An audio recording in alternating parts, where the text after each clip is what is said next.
Hello everyone, स्वागत है आप लोगों का नर्सिंग ऑफिसर एग्ज़ाम प्रिपरेशन में।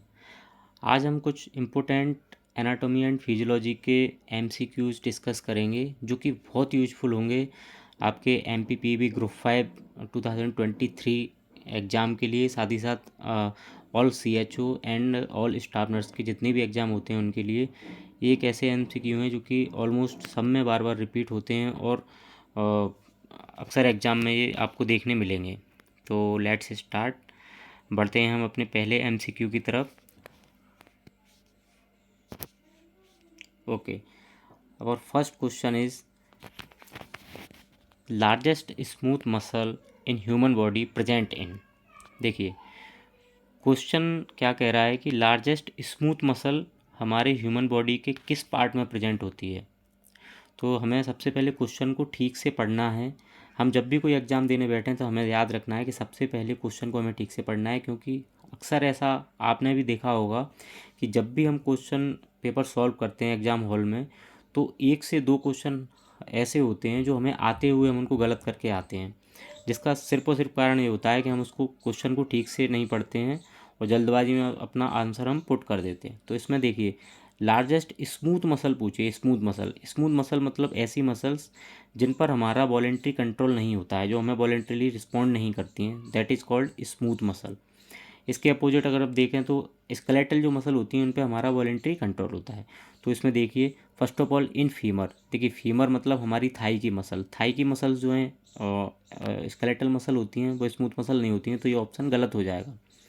नेक्स्ट अगर देखें हम तो नेक्स्ट इसमें आएगा कि ह्यूमरस हमारे हाथ में होती है। आपने देखा होगा कि हमारे जो वहाँ पर बाइसेप्स होते हैं वहाँ पर ये मसल प्रेजेंट रहती है, तो वहाँ पर भी हमारी स्केलेटल मसल्स ही होती हैं, तो ये ऑप्शन भी इसका गलत होगा। नेक्स्ट है इसका इन स्टमक। देखिए स्टमक जो हमारा है, स्टमक में हमारी स्मूथ मसल्स होती हैं, क्योंकि आपने देखा होगा हमारा जो खाना डाइजेस्ट होता है वो स्टमक में भी ही होता है। मेनली स्टमक खाने भोजन को रिजर्वॉयर करने का काम करता है। वहाँ पर जो मसल्स पाई जाती हैं वो हमारी स्मूथ मसल्स पाई जाती हैं।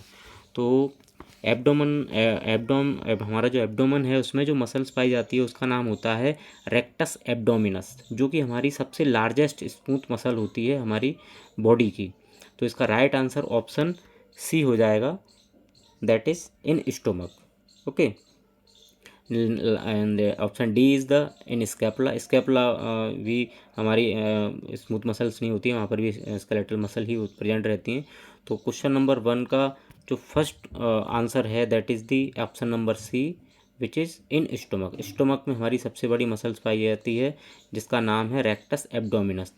इसकी जगह अगर क्वेश्चन होता कि लार्जेस्ट मसल, अगर स्मूथ मसल ना होता तो हम उसके लिए ऑप्शन हमारा यहाँ पर टिक होता ऑप्शन नंबर ए, क्योंकि फीमर में जो हमारी ग्लूटियस मैक्सिमस मसल से पाई जाती है वो बॉडी की सबसे बड़ी मसल होती है। ओके, देन अगर मान लीजिए लॉन्गेस्ट मसल पूछ ली जाती है इसी में, तो लॉन्गेस्ट मसल का हमारा आंसर होता इसमें सार्टोरियस मसल। जो सार्टोरियस मसल हमारी थाई में ही होती है वो सबसे लंबी मसल्स कहलाती है, और सबसे लार्जेस्ट मसल हमारी ग्लूटियस मैक्सिमस होती है, और सबसे लार्जेस्ट स्मूथ मसल हमारी रेक्टस एब्डोमिनस होती है जो कि स्टमक में पाई जाती है। तो the correct answer is option number C. Now let's move to question number 2। Which organ in human body involves in the purification of blood. देखिए हमारी बॉडी का कौन सा ऐसा ऑर्गन है जो हमारे ब्लड को प्यूरिफाई करने में हेल्प करता है। देखिए इस क्वेश्चन में मैंने देखा है ऑल मीन्स कई सारे लोग बहुत ज़्यादा कंफ्यूज आते हैं कि कौन सा हमारे बॉडी का ऑर्गन है जो बॉडी ब्लड को मीन्स प्यूरिफाई करता है। तो सबसे पहला नंबर पे आता है हार्ट। ऑप्शन नंबर ए हार्ट है। तो हार्ट इसका जो ऑप्शन है वो गलत होगा, क्योंकि हार्ट हमारे ब्लड को ओनली पंप करने का काम करता है, ये कोई प्यूरिफिकेशन नहीं करता है। Next option number B is the kidney. Okay, kidney की जब हम बात करें तो किडनी हमारे ब्लड को फिल्टर करने का काम करेगा। ओके, तो ध्यान रखिएगा, ना कि प्यूरिफिकेशन करेगा, ये फिल्टर करेगा किडनी। नेक्स्ट आता है लिवर। यस, जो लिवर है वो हमारी बॉडी में एक ऐसा ऑर्गन है जो बॉडी को जो बॉडी के ब्लड को फिल्टर करने का काम करता है, क्योंकि लिवर के अंदर जो कुफर सेल पाई जाती हैं वो कुफर सेल हमारे जो हार्मफुल सब्सटेंसेस ब्लड में जो होते हैं उनको किल करने का काम करता है। तो liver is the correct answer. Then lungs, lungs जो है, लंग्स हमारे ब्लड को ऑक्सीजनेटेड करने का काम करता है।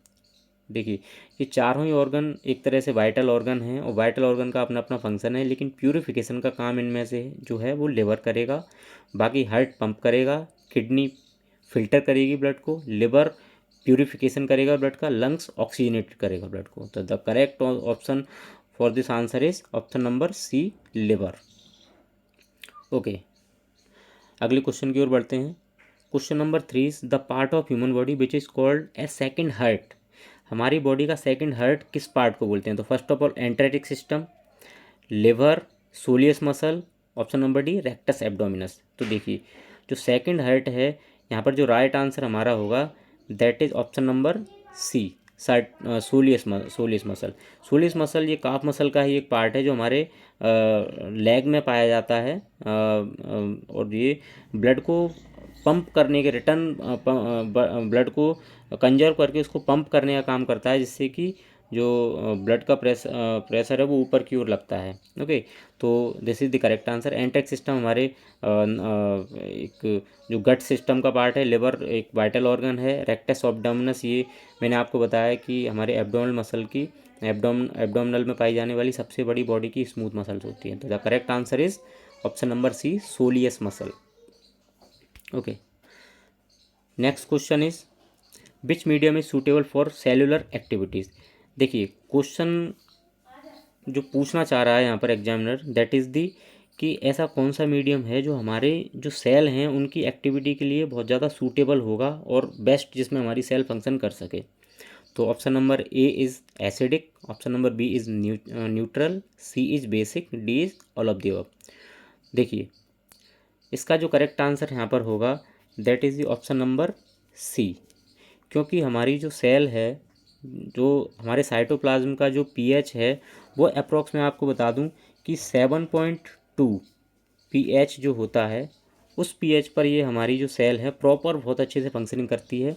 अगर एसिडिक अगर नेचर हो जाएगा, न्यूट्रल या फिर एसिडिक नेचर हो जाएगा, तो हमारी बॉडी कोमा तक में जा सकती है। इसलिए अगर हम देखें तो जो हमारा ऑर्गेनिज्म है वो बेसिक नेचर में बहुत अच्छा फंक्शन करेगा। तो the correct answer is the option number C, basic. Okay, next question is which of these most abundant tissue in human body. इनमें से सबसे ज़्यादा हमारी ह्यूमन बॉडी में पाए जाने वाले टिश्यू अबंडेंटली कौन से हैं?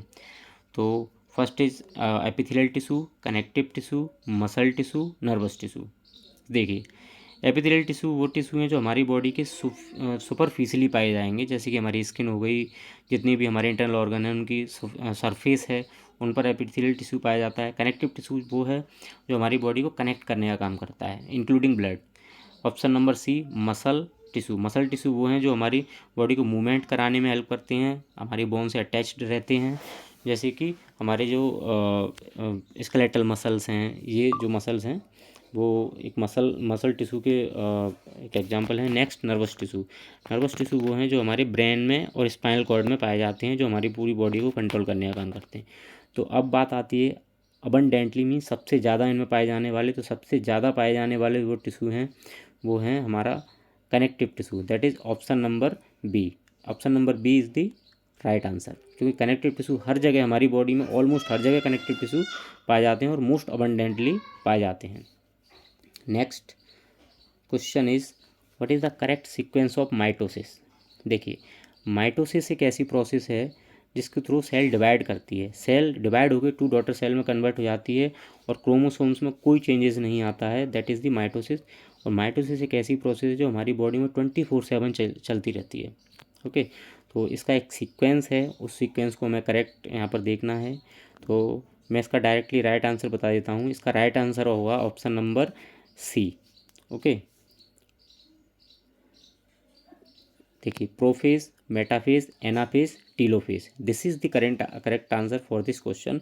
और टीलोफेज के बाद एक फेज आता है इंटरफेज जिसको बोलते हैं। तो प्रोफेज, मेटाफेज, एनाफेज, टीलोफेज, ये करेक्ट सीक्वेंस है जो कि माइटोसिस में हम देखते हैं, जिसके थ्रू हमारी सेल डिवाइड होकर 2 डॉटर सेल में कन्वर्ट हो जाती है। तो that is the correct answer is option number C. Next question is congenital absence और closure of normal body orifice और ट्यूबुलर ऑर्गन कॉल्ड। देखिए, कॉन्जेनाइटल का मतलब जन्म से ही जो हमारी बॉडी के ओरिफाइसेस मीन्स ओपनिंग जो बॉडी की हैं उनका क्लोज होना और या फिर एब्सेंट होना, ऐसे इसको हम क्या टर्म देंगे? तो that is first is fistula, second atresia, third hernia and D stenosis. चार ऑप्शन इसमें दिए गए हैं, चार में से एक करेक्ट आंसर है जो कि आपको आइडेंटिफाई करना है। तो देखिए मैं चारों को आपको बता देता हूँ। First means fistula.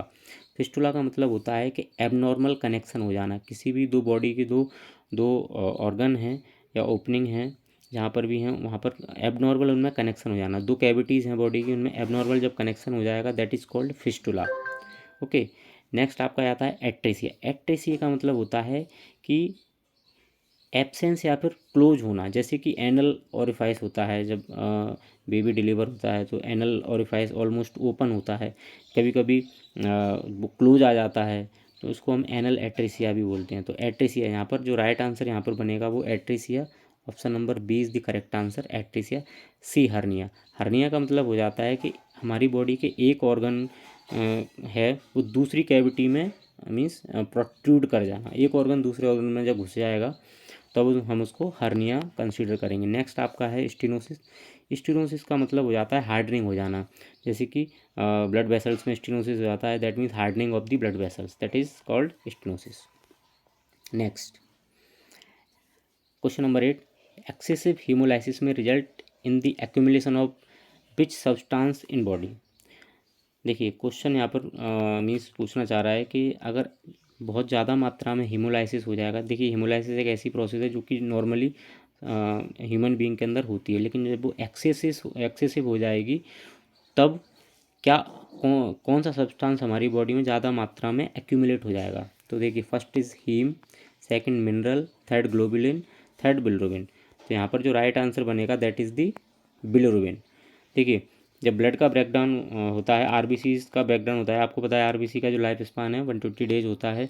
120 डेज बाद वो ऑटोमेटिकली उसकी जो सेल मेम्ब्रेन है वो रप्चर हो जाती है और वो ब्रेकडाउन हो जाती है, जिसकी वजह से क्या होता है कि वो हीम प्लस ग्लोबुलिन दो पार्ट में मीन्स टूट जाती है और बिलिरुबिन बनता है। तो जब ज़्यादा हीमोलाइसिस होगा तो बिलिरुबिन ज़्यादा मात्रा में बनेगा और बॉडी में येलोनेस आएगी, जैसे कि आपने देखा होगा पीलिया, जॉइंडिस सुना होगा आपने। जॉइंडिस में क्या होता है कि एक्सेसिव हीमोलाइसिस होता है जिसकी वजह से डिस्कलरेशन, येलोइश डिस्कलरेशन बॉडी में हो जाता है और बिलिरुबिन एक्सेस अमाउंट में एक्यूमुलेट हो जाता है बॉडी के अंदर। Next, life span of fetal RBC. देखिए यहाँ पर क्वेश्चन बहुत अच्छे से पढ़ने की जरूरत है। Life span of fetal RBC, fetal का मतलब है जो बच्चा, फीटस, फीटस मीन्स जो गर्भ में है बच्चा, जो बच्चा गर्भ में है उसके आरबीसी का लाइफ स्पान कितना होता है। तो देखिए मैंने अभी आपको बताया कि नॉर्मल आरबीसी का लाइफ स्पान 120 डेज होता है, लेकिन यहाँ पर फीटल पूछा है तो that is the correct answer is option number B. Option number B यहाँ पर करेक्ट आंसर होगा, क्योंकि फीटल आरबीसीएस का लाइफ स्पान थोड़ा सा शॉर्ट होता है compare to normal RBC human being के। तो 80 days is the correct answer. Question number 10, the maximum immunoglobin present in the serum is. देखिए ऐसा कौन सा इम्यूनोग्लोबुलिन है जो सीरम मीन्स ब्लड में सबसे ज़्यादा मीन्स पाया जाता है।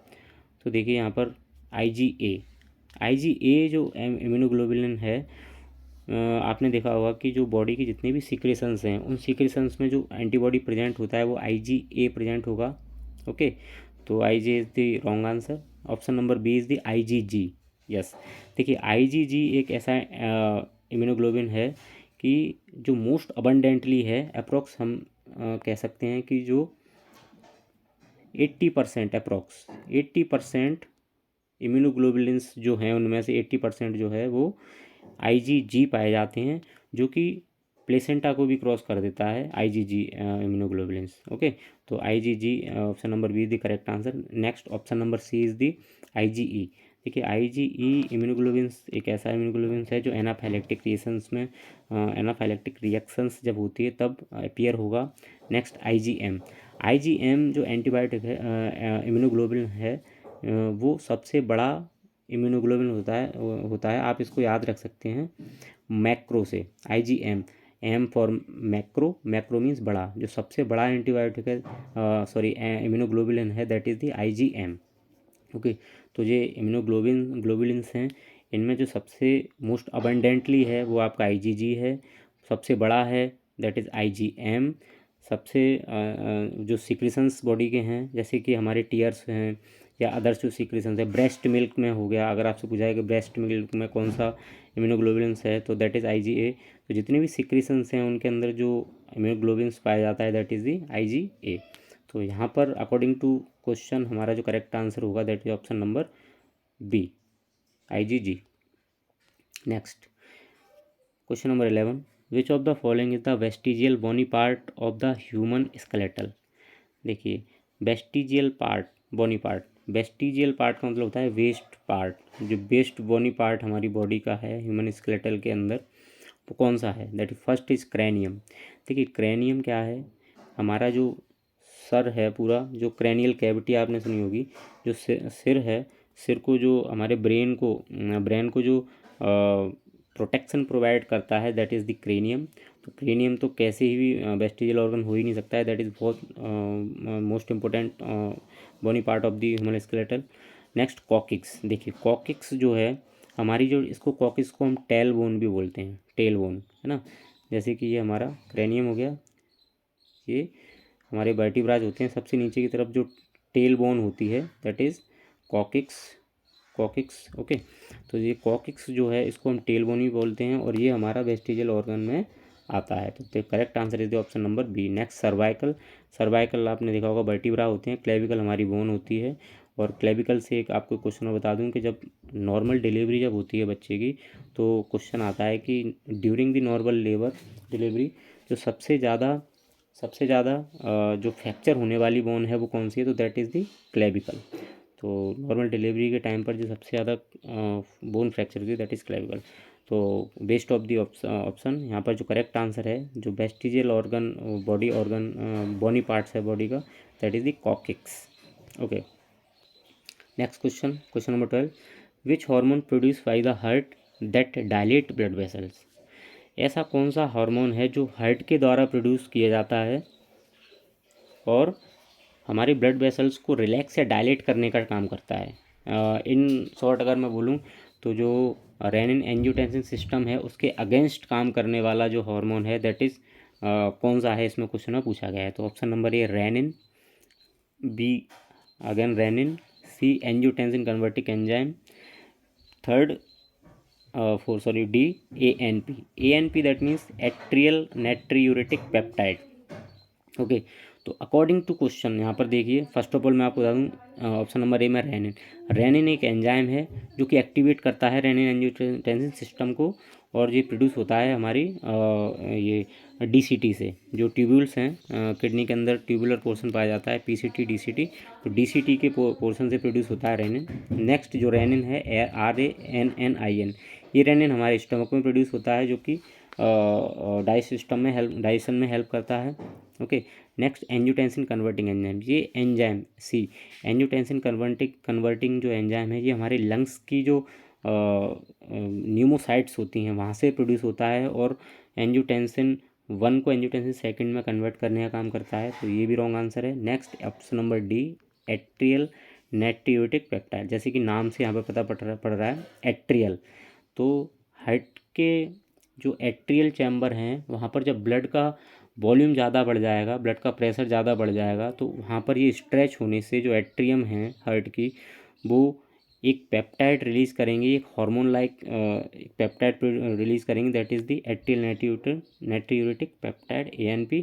वो हमारे ब्लड में सर्कुलेट होकर हमारी जो ब्लड वेसल्स हैं उनको रिलैक्स करेगा और रिलैक्स करने से क्या होगा, हमारा जो ब्लड प्रेशर है वो कंट्रोल हो जाएगा या फिर कम हो जाएगा। तो here is the correct answer is the ANP, atrial natriuretic peptide. आप चाहें तो इसको लिख लीजिए, atrial नाइट्रियूरेटिक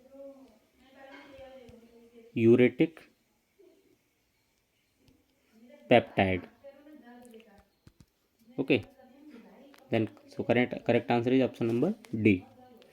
Now next question is modifiable risk factor in case of hypertension include all except, modifiable risk factor हैं सारे इनमें से किसी एक को छोड़ के। देखिए रिस्पेक्टर दो तरह के होते हैं, एक तो मॉडिफिएबल, दूसरा नॉन मॉडिफिएबल। मॉडिफिएबल मीन्स जिनको हम मॉडिफाई कर सकते हैं अपनी लाइफ स्टाइल में, और नॉन मॉडिफिएबल जिनको हम मॉडिफाई नहीं कर सकते हैं। जैसे कि एज, फर्स्ट एज हमारी जितनी है उतनी ही रहेगी, कम नहीं होगी, बढ़ेगी ही, तो इसको हम मॉडिफाई नहीं कर सकते हैं। तो यहाँ पर जो करेक्ट आंसर है वो ऑप्शन नंबर ए हो जाएगा। Next option number B, obesity.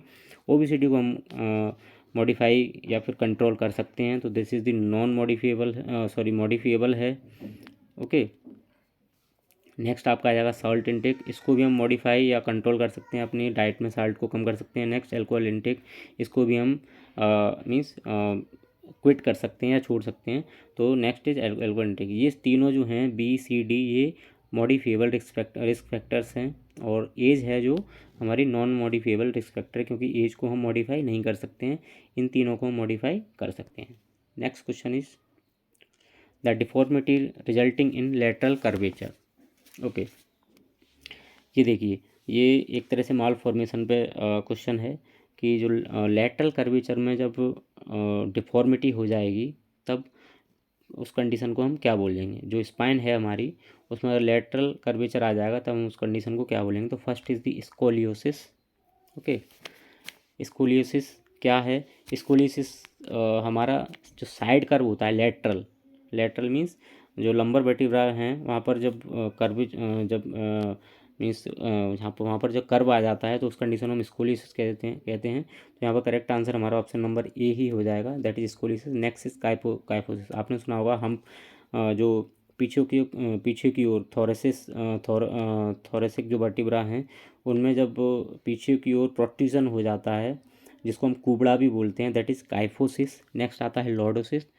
तो लॉर्डोसिस का मतलब होता है जब आगे की ओर, जो लोअर पार्ट में आगे की ओर जब कर्व आ जाएगा तो उसको हम लॉर्डोसिस बोलेंगे। स्पेशली हम देखेंगे कि जो फीमेल हैं जो प्रेग्नेंट, उनमें ये अक्सर लॉर्डोसिस देखने को हमें मिल जाता है, जो कि नॉर्मल रहता है। और नेक्स्ट आता है आपका एनकाइलोसिस। देखिए एनकाइलोसिस का मतलब होता है कि abnormal immobility of the joint due to fusion of bone. जब हमारी बोन है उनमें फ्यूजन हो जाए या एबनॉर्मल इमोबिलिटी हो जाए जिसकी वजह से वो मूवमेंट ना कर पाएँ, ऐसी सिचुएशन को हम क्या बोलेंगे, एनकाइलोसिस। तो ये चारों एक तरह से एक बोन की एक कंडीशन है, कह सकते हैं एबनॉर्मल कंडीशन है, जिसमें कि लेटरल कर्वेचर है तो स्कोलियोसिस, अगर बैकवर्ड हम्प है तो काइफोसिस, और एंटीरियरली अगर हम्प हो रहा है आगे की ओर, that is lordosis. Okay, next question is which of the following is a predisposing factor in the formation of struvite stone in the renal calculi. देखिए स्ट्रूवाइट स्टोन को पहले हमें समझना पड़ेगा। स्ट्रूवाइट स्टोन होता क्या है। ये स्पेशली हमें रीनल कैल्कुलाई किडनी में देखने मिलता है। होता क्या है कि जब जो अपर रेस्पिरेटरी ट्रैक्ट है उसमें जब इन्फेक्शन हो जाएगा किसी वजह से, स्पेशली बैक्टीरियल इन्फेक्शन जब वहाँ पर हो जाता है, तो जो बैक्टीरिया हैं वो अमोनिया प्रोड्यूस करेंगे, जिस अमोनिया की वजह से जो जो यूरिन है वो लेस एसिडिक हो जाएगा या फिर एल्कलाइन नेचर का यूरिन हो जाएगा। ऐसा होने की वजह से क्या होता है कि जो किडनी है उस रीजन में वहाँ पर स्टोन होने के चांसेस कई गुना बढ़ जाते हैं, जिससे या फिर हम कह सकते हैं यूरिन का जो जनरल पीएच है वो 6 हो जाता है, 6 रहता है, थोड़ा एसिडिक रहता है। लेकिन जब एसिडिक ना रह के वो बेसिक नेचर का होने लगेगा तो वहाँ पर क्या होगा कि जो स्टोन है बनने के जो चांसेस हैं वो बहुत ज़्यादा रहेंगे। और इस वजह से मीन्स जो अपर रेस्पिरेटरी ट्रैक्ट, अपर यूरिनरी ट्रैक्ट में जब बैक्टीरियल इन्फेक्शन होगा, जिस वजह से अगर स्टोन बनेगा तो उस स्टोन को हम स्ट्रूवाइट स्टोन हम कंसीडर करेंगे। तो यहाँ पर according to option urinary tract infection is the correct answer. Okay, next gout अलग कंडीशन है, यूरिक एसिड डिपॉजिट हो जाता है, गाउट इज अलग different condition. Next hyper calcium है, हाइपर कैल्शियम में ब्लड के अंदर कैल्शियम लेवल बढ़ जाएगा। नेक्स्ट हाइपर ऑक्जेलूरिया एक अलग कंडीशन और है जिसमें कि जो इसको कोरिलेट बिल्कुल भी नहीं करता है। Next question is the wall of the larynx is composed of how many pieces of cartilage.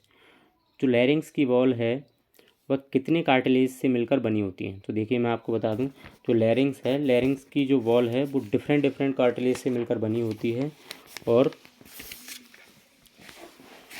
जिसमें कि ऑप्शन के अकॉर्डिंग आप देखेंगे तो option number A 6, next 7, next 8 and D is 9। देखिए लैरिंग्स की वॉल मैं आपको बता दूं अप्रोक्स नहीं 9 कार्टिलेजेस से ही मिलकर बनी होती हैं, जिनमें कई सारे कार्टिलेज मीन्स अपना कंट्रीब्यूट करते हैं, इसमें कि थायरॉयड कार्टिलेज, क्राइकॉड कार्टिलेज, एपिग्लोटिस और इस तरह के अलग अलग कई सारे कार्टिलेज हैं, जो काउंटिंग अगर हम उनको काउंट करें सारे तो वो टोटल मिलके हमारे 9 कार्टिलेज बनते हैं। तो यहाँ according to option 9 is the correct answer. देखिए एमपीपीईबी में और स्पेशली स्टाफ नर्स के जो एग्ज़ाम है एनाटॉमी से इस तरह के क्वेश्चन कई सारे आते हैं और अक्सर वो गलत भी होते हैं मीन्स स्टूडेंट से। तो आप इन क्वेश्चंस को देख के अच्छे से जाइएगा। जो लैरिंग्स है 9 कार्टिलेज से मिलकर बना होता है। Next question is the surgical management of Hirschsprung's disease. देखिए सर्जिकल मैनेजमेंट क्या है हर्सप्रंग डिजीज़ का। तो देखिए सर्जिकल मैनेजमेंट का मतलब सर्जरी करके उसको करेक्ट करना। तो first is posterior sagittal anorectoplasty, next soft throw procedure, next Nissen fundoplication and D is hydrostatic reduction. तो देखिए यहाँ पर जो हिस्प्रंग डिजीज़ पहले तो मैं आपको बता दूँ होती क्या है कि जो कोलोन है वहाँ पर जो गैंग्लियंस होते हैं उनका एब्सेंस होना मीन्स एगैंग्लियोनिक कोलोन भी इस डिजीज़ को बोला जाता है, या फिर इसको मेगा कोलोन भी बोलते हैं। तो हिस्प्रंग डिजीज़ कई अदर नेम से भी आ सकती है, आपको कंफ्यूज नहीं होना है। तो इसको मेगा कोलोन भी बोलते हैं। मेगा कोलोन क्यों बोलते हैं? क्योंकि यहाँ पर स्टूल इकट्ठा हो जाएगा जिससे आगे नहीं बढ़ पाएगा, क्योंकि वहाँ पर मूवमेंट नहीं हो पाते हैं, पेरिस्टालसिस नहीं हो पाते हैं, क्योंकि वहाँ पर जो गैंग्लियोनिक जो स्ट्रक्चर हैं वहाँ पर एब्सेंट रहते हैं। दैट इसलिए इसको मेगा कोलोन बोलेंगे और इसको एग गैंग्लियोनिक कोलोन भी बोलेंगे और हर्सप्रंग डिजीज़ भी बोलते हैं। अब इस कंडीशन को हम करेक्ट कैसे कर सकते हैं? तो इसका राइट आंसर यहाँ पर होगा ऑप्शन नंबर बी, जिसको बोलते हैं स्वॉप पुल थ्रू सर्जरी। इसमें क्या करते हैं स्वॉप पुल थ्रू सर्जरी में कि म्यूकोसा और सब म्यूकोसा को रिसेक्ट कर दिया जाता है, वहाँ से हटा दिया जाता है। हटाने के बाद उसको पुल किया जाएगा, और जो पुल कहाँ से करेंगे? जो गैंग्लियोनिक जो पोर्शन है कोलोन का वहाँ से उसको पुल करेंगे, जिससे क्या होगा कि वहाँ पर जो गैंग्लियोनिक जो स्टेट है वो चेंज होने लगेगा और जो प्रॉब्लम है वो करेक्ट होने लगेगी। दैट मीन्स कि हिस्प्रंग डिजीज़ के लिए जो सर्जरी की जाती है that is swap pull through procedure. Next question is which part of eye is donated. Eye का ऐसा कौन सा पार्ट है जो डोनेट किया जाता है? देखिए प्यूपिल, स्क्लेरा, कंजक्टाइवा एंड कॉर्निया, ये चारों आई के ही पार्ट हैं। तो देखिए प्यूपिल क्या है? जो ब्लैक पार्ट होता है आई में हम देखते हैं सामने से दैट इज़ प्यूपिल। स्क्लेरा जो वाइट पार्ट साइडर जो वाइट पार्ट दिखाई देता है दैट इज़ स्क्लेरा। कंजक्टिवा एक थिन क्लियर मेम्ब्रेन होती है। कॉर्निया, देखिए कॉर्निया फ्रंट आई का जो क्लियर ट्रांसपेरेंट पार्ट होता है जो कि फोकस को बनाने में हेल्प करता है दैट इज़ कॉर्निया, और कॉर्निया को ही डोनेट किया जाता है। तो the correct answer for this question is cornea. Next question is in nervous system hind brain consist of. Hind brain देखिए नर्वस सिस्टम के देखें हम तो 3 पार्ट रहते हैं, जिसमें कि फ़र्स्ट ऑफ ऑल हम जो सेंट्रल नर्वस सिस्टम को हम देखेंगे तो फर्स्ट ऑफ ऑल आपका फोर ब्रेन आएगा, देन मिड ब्रेन आएगा, देन हैंड ब्रेन आएगा। तो हैंड ब्रेन 3 पार्ट से मिलकर बना होता है। अब वो 3 पार्ट कौन कौन से यहाँ पर हमें आइडेंटिफाई करना है। First is A is midbrain pons medulla, second cerebellum pons medulla, C is cerebrum pons medulla, D is thalamus cerebellum medulla. देखिए यहाँ पर इसका जो करेक्ट आंसर होगा that is the option number B, cerebellum pons and medulla. तो cerebellum है, pons है and medulla है, ये आपका हैंड ब्रेन बनाने का काम करता है। देखिए मैं आपको बता देता हूँ थोड़ा सा।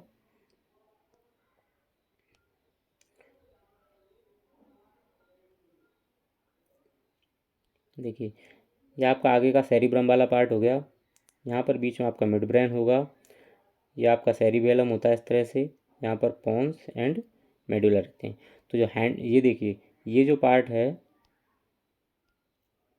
Wait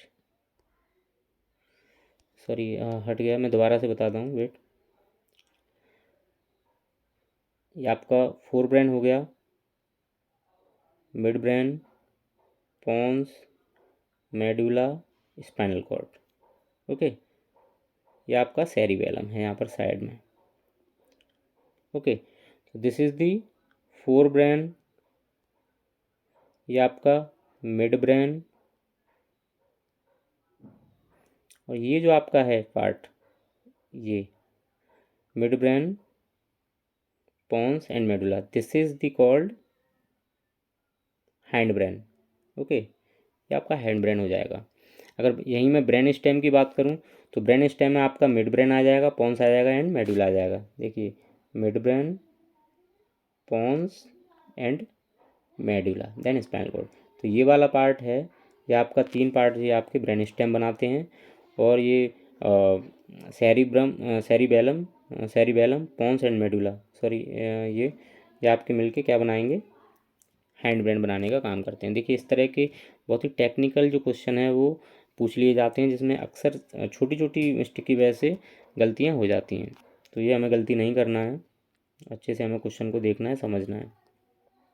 okay, next, what is the name of cells found in the epithelial lining of Bowman's capsule. देखिए, जो बोमन्स कैप्सूल होता है उसकी लाइंस पर, उसकी एपिथेलियल लाइनिंग पर जो सेल्स पाई जाती हैं उनको हम क्या बोलते हैं। तो फर्स्ट ऑफ ऑल हम देख लें, जो बोमन कैप्सूल है, मैं आपको बता देता हूँ। ये देखिए, इस तरह का बोन कैप्सूल होता है, this is the tub top capillaries. इस पूरे पार्ट को हम बोलते हैं बोमन्स कैप्सूल। ओके, इसको हम बोलेंगे टप टॉप कैपिलरीज, कैपिलरी का गुच्छा होता है ये हमारा, इसको हम बोलेंगे ग्लोमेरुलस। ओके, ये एक ऐसा स्ट्रक्चर है जो हमारे पूरी बॉडी के जो ब्लड है उस ब्लड को फिल्टर करने का काम करता है। अब यहाँ पर पूछा गया है कि epithelial lining of Bowman's capsule, जो बोमन्स कैप्सूल है इसकी एपिथेलियल लाइनिंग पे कौन सी सेल्स पाई जाती है। तो देखिए, इसमें छोटी छोटी इस तरह की सेल्स पाई जाती हैं, इनको पोडोसाइट्स बोलते हैं। इनके बीच में फिल्ट्रेशन स्लेट्स होती है, ये ब्लड को फिल्टर करने का काम करेगी। तो यहाँ पर जो करेक्ट आंसर होगा according to option, that is podocytes. देखिए, ग्लोमेरुलाई ये वाला पोर्शन हो गया, इसको हम ग्लोमेरुलाई बोलेंगे। ओके, मैसेंजर सेल्स ग्लोमेरुलाई के अंदर पाई जाती हैं, जो ये टप टॉप कैपिलरी हैं। बेसमेंट मेम्ब्रेन यहाँ पर इसके नीचे पाई जाती है। बट जो बोमन्स कैप्सूल की जो एपिथेलियल लाइनिंग है, इस लाइनिंग के बीच में जो सेल्स पाई जाती हैं दैट इज़ कॉल्ड पोडोसाइट्स। इस तरह के स्ट्रक्चर होते हैं पोडोसाइट्स, जो बहुत सारे बने होते हैं। इनके बीच से ही जो ब्लड है हमारा फिल्टर होके नीचे पीसीटी में पहुंचता है। ओके, तो ये थे 20 क्वेश्चंस जो कि एनाटॉमी के एंड फिजियोलॉजी के बहुत इंपॉर्टेंट क्वेश्चन थे। आई होप आपको अच्छे से ये समझ में आए होंगे। और मैं आगे नेक्स्ट वीडियो और बनाऊंगा, उसमें आप नेक्स्ट और क्वेश्चन आपके लिए लेके आऊँगा। तो अभी के लिए इतना ही, थैंक यू सो मच।